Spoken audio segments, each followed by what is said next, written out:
Incomes बताई गई हैं अंडर सेक्शन 28। अब मैंने जब आपको टैक्स पढ़ाया है तब मैंने आपको बोला है हर चैप्टर का चार्जेबिलिटी सेक्शन होता है, बोला है ना। IFHP का था 22, ठीक है, PGBP का 28, कैपिटल गेन का था 45 चार्जेबिलिटी सेक्शन, और जो आपका इनकम फ्रॉम अदर सोर्सेज है उसका चार्जेबिलिटी सेक्शन क्या है 56। और मैंने आपको बताया था चार्जेबिलिटी सेक्शन बताता क्या है, कौन सी इनकम PGBP में टैक्सेबल होगी, यही बताएगा ना इसका सेक्शन। तो अब यहाँ पे जो सेक्शन 28 है उसको आप लिखोगे चार्जेबिलिटी सेक्शन।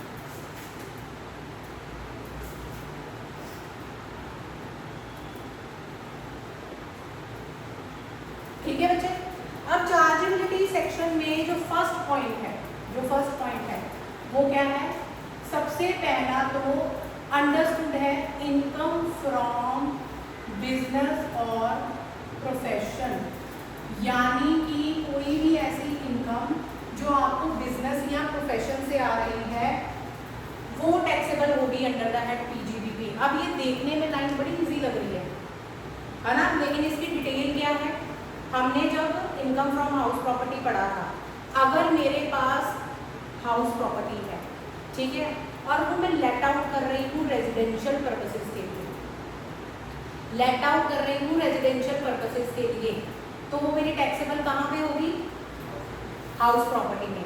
लेकिन अगर मेरा बिजनेस है ऑफ लेटिंग आउट प्रॉपर्टीज, है ना, कमर्शियल प्रॉपर्टीज, तो PGBP, ठीक है। तो वो ये कह रहा है कि अगर आप बिजनेस से इनकम अर्न कर रहे हो तो PGBP में है, ठीक है। उसके बाद सेकंड इज एनी कॉम्पनसेशन और अदर पेमेंट ड्यू टू और रिसीव्ड बाय, ठीक है। तो सेकंड क्या है आपका, वो कह रहा है एनी कॉम्पनसेशन। अब इस पॉइंट को बच्चे बड़े ध्यान से समझो, एनी कॉम्पनसेशन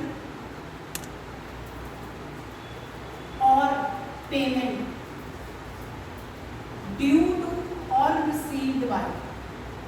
अब यहाँ पे ना वो कहने को तो वर्ड अकेला कॉम्पनसेशन भी यूज कर सकता था, ठीक है, लेकिन उसने कॉम्पनसेशन के साथ वर्ड यूज कर दिया पेमेंट, यानी कि अगर उसका नेचर कॉम्पनसेशन का नहीं भी है, लेकिन आप जो आगे बताए गए पॉइंट्स के कारण रिसीव कर रहे हो, तो आपके हैंड्स में, किसके हैंड्स में, जो रिसीव कर रहा होगा वो PGBP इनकम बन जाएगी, ठीक है।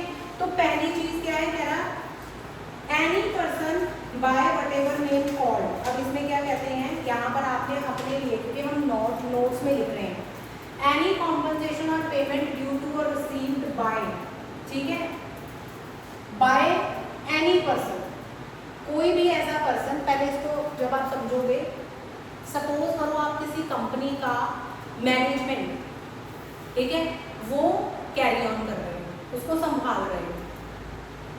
पहली कंडीशन कौन सी कंपनी, या तो वो इंडियन कंपनी है, ठीक है, आप उसका मैनेजमेंट संभाल रहे हो being a managing director, okay, या फिर कोई ऐसी कंपनी है जो इंडिया में है। दो चीज़ें अलग अलग है, या तो वो इंडियन कंपनी है या ऐसी कंपनी है जो इंडिया में बिजनेस कर रही है और आप उसका मैनेजमेंट ऑफ अफेयर संभाल रहे हो। अब उस कंपनी का मैनेजमेंट ऑफ अफेयर टर्मिनेट हो गई, यानी कि अचानक से आपको आपके मैनेजिंग डायरेक्टर के पद से हटा दिया गया है और आपको बोला गया है कि इसके बदले में हम आपको कॉम्पनसेशन दे रहे हैं। तो वो कॉम्पनसेशन आपके लिए क्या है, बिजनेस इनकम, PGBP में टैक्सेबल है। आप उसको इनकम फ्रॉम अदर सोर्सेज में नहीं डालोगे, सैलरी में नहीं जाएगी, कॉम्पनसेशन दिया गया है, सैलरी में जाएगा जो आपको ड्यूरिंग द टेन्योर मिलता है, ठीक है ना। या फिर अगर आफ्टर पोस्ट एम्प्लॉयमेंट भी मिलेगा तो क्या मिलेगा, ग्रेजुटी, लीव इनकैशमेंट, जो फंड आपने कटवाए होंगे, ये आपको इंस्टेंट अमाउंट मिला है कॉम्पनसेशन का, कि आपको हम इस चीज़ से हटा रहे हैं। तो ये जो वर्ड लिखा गया है, any person by whatever name called managing the whole or substantially the whole of, यानी कि कोई भी ऐसा पर्सन, उसका नाम जो मर्जी रख दो, whole time director, managing director, कुछ भी, जो कंपनी का सारा दारोमदार संभाल रहा है, चाहे वो इंडियन कंपनी हो या affairs in India of any other company, या किसी भी कंपनी का, ठीक है, अफेयर्स संभालना है, एंड और in connection with termination of his management और ऑफिस और modification of any of the term and तरीका क्या है, eight or in connection with termination of his management, उसकी मैनेजमेंट जो पर्सन संभाल रहा था उसकी मैनेजमेंट को टर्मिनेट किया गया है, या उसकी जो जॉब है जो उसकी मैनेजमेंट थी उससे रिलेटेड टर्म्स एंड कंडीशन में मॉडिफिकेशन की गई है, इसलिए आपको कॉम्पनसेशन मिल रहा है। तो क्या करोगे, टैक्सेबल करोगे, किसके लिए, उस पर्सन के लिए, पीजीपीपी, ठीक है। सेकंड है any person by whatever name called holding an agency in India और for any part of the activity relating to business of any other person. अब इसकी प्रैक्टिकल एग्जांपल क्या है, फ्रेंचाइजीज लेते हैं हम, ठीक है, हम एजेंसीज लेते हैं, ठीक है, जैसे कि हुंडई की एजेंसी ले ली मैंने, ठीक है, या फिर मैंने BMW की एजेंसी ले ली कार्स में, या फिर मैंने किसी प्रोडक्ट को बेचना है उसकी डीलरशिप ले ली, ठीक है। अब जो कंपनी है जिसकी मैंने फ्रेंचाइजी ली है या डीलरशिप ली है या एजेंसी ली है, वो मुझे हटा रही है अपनी डीलरशिप से, वो कह रहे हैं हमने आप तुम्हारे साथ बिजनेस नहीं करना, हम दूसरे डीलर को देंगे क्योंकि वो हमसे कमीशन कम चार्ज करते हैं, ठीक है। अब डीलरशिप हटाने के कारण मुझे उसका कॉम्पनसेशन मिला, अब that compensation could be taxable under the head PG, क्योंकि वो मेरी बिजनेस इनकम है। Third one is in connection with wasting in government और इन कॉर्पोरेशन ओन्ड और controlled by government under any law for the time being in force of management of any property और business, government control, ठीक है। जैसे कि पहले कोई privately owned company थी, कोई चला रहा था, अब उसको गवर्नमेंट ने ओन कर लिया, गवर्नमेंट ने ओन करने की वजह से कॉम्पनसेशन किसको दिया है, जिसकी वो कंपनी थी, तो कॉम्पनसेशन उसके लिए क्या होगा, बिजनेस इनकम, ठीक है। उसके बाद any person by whatever name called at or in connection with termination or modification of terms and condition of any contract relating to his business, मैंने किसी सामने अपने सप्लायर के साथ कॉन्ट्रैक्ट या अग्रीमेंट किया था, ठीक है, मैंने उसके साथ अग्रीमेंट किया था कि मैं आने वाले 5 साल तक सिर्फ तेरे साथ बिजनेस करूंगा और किसी के साथ बिजनेस नहीं करूंगा। आफ्टर 2 इयर्स मैंने वो कॉन्ट्रैक्ट टर्मिनेट कर दिया। अब उस कॉन्ट्रैक्ट के टर्मिनेशन की वजह से मैंने उसको 10 लाख रुपए कॉम्पनसेशन के दे दिए, तो जिसको मैंने 10 लाख रुपए कॉम्पनसेशन के दिए हैं उसके लिए वो क्या है, बिजनेस, ठीक है बच्चे। तो नोट्स में हम कैसे लिखेंगे ताकि हमें याद रहे, नोट्स में हम लिखेंगे एनी कॉम्पनसेशन और पेमेंट ड्यू टू और रिसीव्ड, ठीक है, for termination modification, on termination, जब आप ये वर्ड देखोगे तो आपको पता चल जाएगा, ऑन टर्मिनेशन या मॉडिफिकेशन ऑफ अरेंजमेंट्स, किसमें आ गया, managing director, whole time director, या by whatever name called in respect of Indian company या एनी कंपनी इन इंडिया, ठीक है। एजेंसी यानी इसमें आ गया डीलर्स, ठीक है, और contract arrangements. So basically second paragraph हमारा क्या कह रहा है, दैट अगर आपने कॉम्पनसेशन पे किया, ठीक है। उसके बाद third, income from specific services performed by, अब इसको ध्यान से समझो क्योंकि ये तो मेरे ख्याल से 95% स्टूडेंट छोड़ के जाते हैं। Income from specific services performed by trade और एसोसिएशन फ्रॉम इट्स मेंबर्स। अब बच्चे यहाँ पर मैं इस पे इतना ज़्यादा जोर इसलिए लगा रही हूँ क्योंकि ये आपका बेस है, ठीक है, तो आपको कहीं पे कंफ्यूजन नहीं आएगी अगर ये पॉइंट्स आपके माइंड में होंगे। ट्रेड एसोसिएशन जैसे कि चैम्बर ऑफ कॉमर्स, ठीक है, ये सिर्फ एग्जांपल है। ट्रेड एसोसिएशन बहुत सारी होती हैं जो कि रजिस्टर्ड हुई होती हैं एज अ ट्रेड एसोसिएशन। जब वो स्पेसिफिक सर्विसेज, यहाँ पर जो वर्ड यूज हुआ है सिर्फ सर्विसेज नहीं हुआ, जब वो स्पेसिफिक सर्विसेज परफॉर्म करती हैं किसके लिए, अपने मेंबर्स के लिए, जैसे कि लीगल रिपोर्ट बनाना, ठीक है, उस केस में जो इनकम यानी वो जो फीस चार्ज करेगी अपने मेंबर्स से, ठीक है, वो फीस ट्रेड एसोसिएशन के लिए टैक्सेबल है अंडर द हेड पीजी। अब ये आपको क्यों कहा गया है, क्योंकि ट्रेड एसोसिएशन और उसके मेंबर्स के केस में म्यूचुअल एजेंसी का कंसेप्ट चलता है, और म्यूचुअल एजेंसी का कंसेप्ट कहता है ट्रेड एसोसिएशन और मेंबर्स सेम पर्सन, यानी कि ट्रेड एसोसिएशन अगर अपने मेंबर से कोई इनकम ले रही है तो उसको टैक्स नहीं देना पड़ेगा बिकॉज वो सेम पर्सन है। तो ये एक्सेप्शन हो गई। वो कहते हैं ट्रेड एसोसिएशन जब अपने मेंबर्स से स्पेसिफिक सर्विसेज के अगेंस्ट इनकम लेगी तो उस पर टैक्सेबिलिटी आएगी under the head. Clear? Next is incentives received in export business. Incentives received in export business. अब इसका मतलब क्या है कि आप एक्सपोर्ट का बिजनेस कर रहे हो तो गवर्नमेंट क्या करती है, फॉरेन करेंसी को इंडिया में लाने के लिए एक्सपोर्ट को इनकरेज करती है। तो गवर्नमेंट कहती है कि जब आप एक्सपोर्ट करोगे तो हम आपको वेरियस इंसेंटिव्स देंगे। तो जब आपको एक्सपोर्ट के बेस्ड गवर्नमेंट से वेरियस इंसेंटिव्स मिल रहे हैं तो वो इंसेंटिव्स टैक्सेबल होंगे अंडर द हेड पीजीबीपी, जिसको हम कहते हैं एक्सपोर्ट इंसेंटिव्स। ठीक है? उसके बाद profit on sale of import license या इंपोर्ट इंटाइटलमेंट। अब बच्चे गवर्नमेंट क्या करती है कि कुछ एक्सपोर्टर्स को ना इंपोर्ट लाइसेंस इशू करती है और जो इंपोर्ट लाइसेंस है वो एक्सपोर्टर्स किसी दूसरे एक्सपोर्टर्स को सेल कर सकते हैं। ठीक है? अब एक एक्सपोर्टर को इंपोर्ट लाइसेंस इशू हुआ, उसने किसी दूसरे एक्सपोर्टर को वो इशू कर दिया, तो जो पैसा मिलेगा वो कहाँ पे टैक्सेबल होगा? Under the head PGB. ठीक है? ये सारे पॉइंट्स आपको थोड़े से मिलते जुलते लगेंगे। Cash assistance from government for exports. Exports के लिए आपको गवर्नमेंट से कैश असिस्टेंस मिलेगी।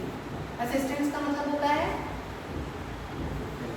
हेल्प मिली है, मतलब फाइनेंशियल असिस्टेंस मिली है। कैश असिस्टेंस की बात कर रहा है ना वो एक्सपोर्ट करने के लिए। ठीक है? तो वो भी क्या होगी? Taxable under the head PGBP. उसके बाद आ जाता है बच्चे ड्यूटी ड्रॉबैक। जब मैंने आपको कैश बेसिस करवाया है तो मैंने आपको बोला ड्यूटी ड्रॉबैक का मतलब होता है जब आप कस्टम या एक्साइज ड्यूटी पे कर देते हो तो उसका रिफंड जो आपको आता है उसको ड्यूटी ड्रॉबैक कहते हैं। तो ड्यूटी ड्रॉबैक जहाँ पर वर्ड आ गया, यानी कि आपने जब सामान बाहर से मंगवाया था, ठीक है, या इंपोर्ट किया था या एक्सपोर्ट किया था, आपने एक्साइज ड्यूटी पे की या कस्टम ड्यूटी पे की थी, अब वो गवर्नमेंट ने आपको रिफंड बैक कर दिया, तो ये क्या हो जाएगा फिर आपका ड्यूटी ड्रॉबैक। ठीक है? और ड्यूटी ड्रॉबैक एग्जम्प्ट नहीं है, टैक्सेबल है अंडर द हेड पीजीबी। उसके बाद आ गया, ये सारे के सारे पॉइंट्स एक तरीके के हैं। प्रॉफिट ऑन सेल या ट्रांसफर ऑफ DEPB, इसको कहते हैं ड्यूटी एंटाइटलमेंट पासबुक। ठीक है? या DFRC लाइसेंस। ठीक है? अब आप जैसे सिमिलरली ये देखो, मैंने आपको कहा था ना कि इंपोर्ट लाइसेंस जो इशू किया जाता है एक्सपोर्टर को, वो आगे फर्दर सेल कर देते हैं। इसी तरीके से ये वाले जो लाइसेंस हैं ये भी एक्सपोर्टर फर्दर किसी दूसरे एक्सपोर्टर को सेल कर सकता है। जब सेल करेगा जो अमाउंट आएगा वो क्या होगा? Taxable under the head PGB. उसके बाद वैल्यू ऑफ एनी बेनिफिट और परक्यूट।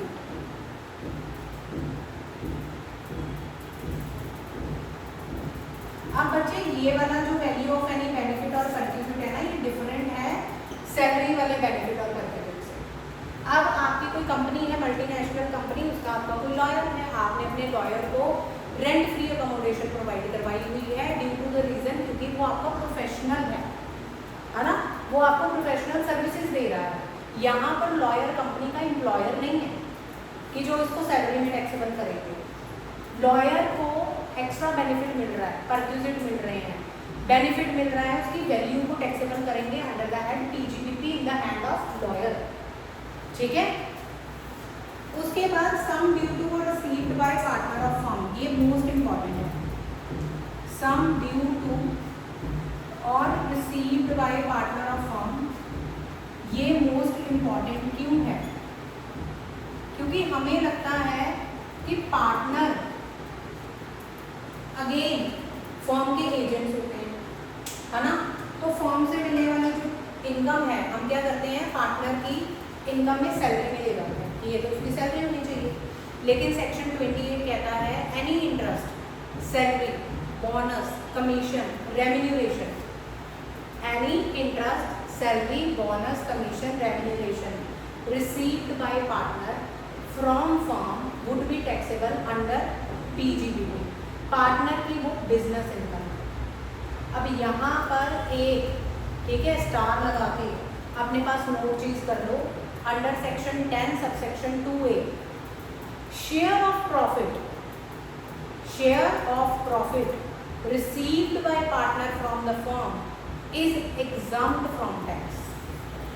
मैंने आपको बोला है interest, salary, bonus, commission, remuneration ये टैक्सेबल है अंडर द हेड PGBP, लेकिन जो प्रॉफिट का शेयर रिसीव हो रहा है दैट इज नॉट टैक्सेबल, वो एग्जम्प्ट होता है। ठीक है, अब मुझे कोई बताएगा इसका लॉजिक कि क्यों एग्जम्प्ट होता है? बिल्कुल सही, क्योंकि पार्टनरशिप फर्म ने अपने प्रॉफिट पे टैक्स पे कर दिया हुआ है, तो डबल टैक्सेशन नहीं होगी कि वही इनकम पे फर्म भी टैक्स दे और वही इनकम डिस्ट्रीब्यूट होके पार्टनर्स के हैंड्स में गई है और पार्टनर भी दोबारा टैक्स दे, इसलिए इसको एग्जाम्प्ट किया गया है शेयर ऑफ प्रॉफिट। उसके बाद सम्स रिसीव्ड और रिसीवेबल, सम रिसीव्ड और due for not carrying out any activity, यहाँ पे not, for not carrying out any activity, किसी भी एक्टिविटी को ना करने के लिए आपको कोई अमाउंट रिसीव हुआ है, और for not sharing now how. ठीक है, तो यानी कि आपने किसी पर्सन को अमाउंट पे किया है कि तू ये वाला बिजनेस मत कर, या फिर तू जो नॉलेज है तेरी specific know how, technical knowledge, patent, trademark, copyright, उसको शेयर ना करने के बदले में आपको कुछ पैसा मिल रहा है, तो PGBP में टैक्स करेगा। ठीक है, अब कल मैंने इनकम फ्रॉम अदर सोर्सेज के चैप्टर में आपको एक कीमैन इंश्योरेंस पॉलिसी वाला पॉइंट करवाया था। तो कीमैन इंश्योरेंस पॉलिसी में हमने डिस्कस किया था कि ये ऐसे पर्सन के नाम पे पॉलिसी होती है जो कि की फिगर है, यानी कि जिसके बिना हमारा बिजनेस जो है वो सफर करता है। तो मैंने आपको वहाँ पे एक पॉइंट इंपॉर्टेंट लिखवाया था कि अगर ये वाला amount income from other sources या सैलरी में टैक्सेबल नहीं होगा तो PGBP में टैक्सेबल होगा। तो ये sum received under keyman insurance policy income from other sources में भी कवर्ड होगा, सैलरी में भी कवर्ड होगा और PGBP में भी कवर्ड होगा। ठीक है, next is FMV, fair market value of inventory on conversion into stock inventory. अब बच्चे इसमें और कैपिटल गेन वाले में क्या फर्क है?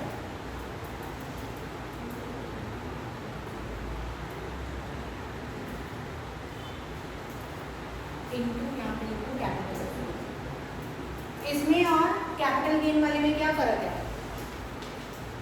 उसमें कन्वर्जन हो रही थी from capital asset into stock in trade, यहाँ पे कन्वर्जन किसकी हुई है? स्टॉक इन ट्रेड की कैपिटल एसेट, तो उसकी जो फेयर मार्केट वैल्यू होगी वो टैक्सेबल होगी अंडर द हेड PGBP, जब आप इन्वेंट्री को कन्वर्ट कर रहे हो इनटू कैपिटल एसेट। नेक्स्ट, इसको हम बड़े डिटेल में भी डिस्कस करेंगे, जो लास्ट वाला पॉइंट है that is sum received on account of section 35 AD। Section 35 AD एक ऐसा सेक्शन है जो कहता है कि आपको 100% डिडक्शन मिल जाएगी, आपकी जो एसेट होगी जो आप बिजनेस पर्पज के लिए यूज करने वाले हो उसकी कॉस्ट की आपको 100% डिडक्शन हम देंगे। तो अगर आपने उस एसेट को किसी प्रीवियस ईयर में सेल कर दिया, ट्रांसफर कर दिया, डिस्ट्रॉय कर दिया, डिमोलिश कर दिया, ठीक है, तो जो अमाउंट आपको रिसीव होगा वो अमाउंट टैक्सेबल होगा। लॉजिक क्या है?